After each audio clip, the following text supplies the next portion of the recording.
நெறைய மாவட்டத்தில கனமழை பொறுத்தவரைக்கும் ரொம்பவே தீவிரமாக பதிவாக வாய்ப்புகள் இருக்கு. எந்தெந்த மாவட்டத்தில அப்படின்னு சொல்லி தான் நம்ம பார்க்க போறோம். நண்பர்களே மறக்காம நீங்க லைக் பண்ணுங்க, சப்ஸ்கிரைப் பண்ணி தொடர்ந்து சப்போர்ட் பண்ணுங்க. உங்களுக்காகவே துல்லியமான வானிலை அறிக்கை பொறுத்தவரை அறிவிக்கப்பட்டு வருது. இனி வரக்கூடிய பெரும்பாலான மாவட்டங்களில் கனமழையினுடைய தீவிரம் மிக அதிகமாக இருக்கும். ஏற்கனவே இப்போ உள் மாவட்டத்தில படிப்படியாக மழை பெய்ய ஆரம்பிச்சிருக்கு. சேலம் மாவட்டங்கள், ஈரோடு, நாமக்கல், கரூர் போன்ற மாவட்டங்களிலும் இனி வரும் நாட்கள்ல படிப்படியாக மழை அதிகரிக்கும். என்னதான் ஒரு பக்கம் வெயிலுடைய தாக்கம் ரொம்ப கொடுமையா இருந்தாலும், மாலை மற்றும் இரவு நேரத்தில் உள் மாவட்டத்தில் பரவலாக பகுதியான மழை பொழிவாக 6ஆம் தேதி வரைக்கும் எதிர்பார்க்கலாம். 6ஆம் தேதி வரைக்கும் நமக்கு பகுதியான மழை பொழிவாக இருக்கும். அதுக்கப்புறம் 7ஆம் தேதியிலிருந்து 16ஆம் தேதி வரை இந்த காலகட்டங்கள்ல தமிழ்நாட்டில் இருக்கக்கூடிய பெரும்பாலான மாவட்டங்கள்ல கனமுதல் மிக கனமழை அப்படிங்கிறது ரொம்பவே தீவிரமாக இருக்கும் அப்படிங்கிறதுல எந்த மாற்றமும் இல்லை. அனைத்து மாவட்டத்திற்கும் விரைவில் கனமழையானது தீவிரமடையும். என்னதான் ஒரு பக்கம் பகல் நேரங்களில் கடுமையான வெயிலுடைய தாக்கம் அதிகமாக இருந்தாலும் மாலை நேரங்களில் சூறாவளி காற்றுடன் கூடிய கனமழை அப்படிங்கிறது பதிவாக தொடங்கும்.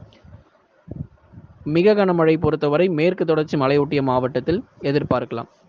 நீலகிரி, கோயம்புத்தூர், தேனி, தென்காசி, கன்னியாகுமரி போன்ற மாவட்டங்களில் இந்த மழையினுடைய தீவிரம் பொறுத்தவரை கண்டிப்பாக அதிகரிக்கும். இப்போ நிறைய பகுதிகளில் மழை சரியாக வரலை அப்படின்னு சொல்லியிருந்தீங்க. 7ஆம் தேதியிலிருந்து 16ஆம் தேதிக்குள்ளே மேற்கு தொடர்ச்சியில் கனமுதல் மிக கனமழையினுடைய தீவிரம் இருக்கும். 6ஆம் தேதி வரைக்கும் உங்களுக்கு பகுதியான மிதமான மழை பொழிவானது பதிவாகும் நண்பர்களே. தென் மாவட்டத்தில் இருக்கக்கூடிய மதுரை, திண்டுக்கல், விருதுநகர், சிவகங்கை, ராமநாதபுரம், தூத்துக்குடி மற்றும் திருநெல்வேலி மாவட்டத்தில் பெரும்பாலும் வானம் ஓரளவு மேகமூட்டமாகவும் வெயிலுடைய தாக்கம் சில இடங்களில் சற்று அதிகமாக இருக்கிறது போல இருந்தாலும் வரும் நாட்களில் படிப்படியாக அந்த வெயிலுடைய தாக்கம் எல்லாம் குறைந்து மழை பொழிவு அப்படிங்கிறது கண்டிப்பாக அதிகரிக்கும். தென் மாவட்டங்கள் பொறுத்தவரை மதுரை முதல் திருநெல்வேலி வரை இருக்கக்கூடிய பகுதிகளுக்கு மே 7 முதல் 16 வரை மழை தீவிரம் அதிகரிக்கும்.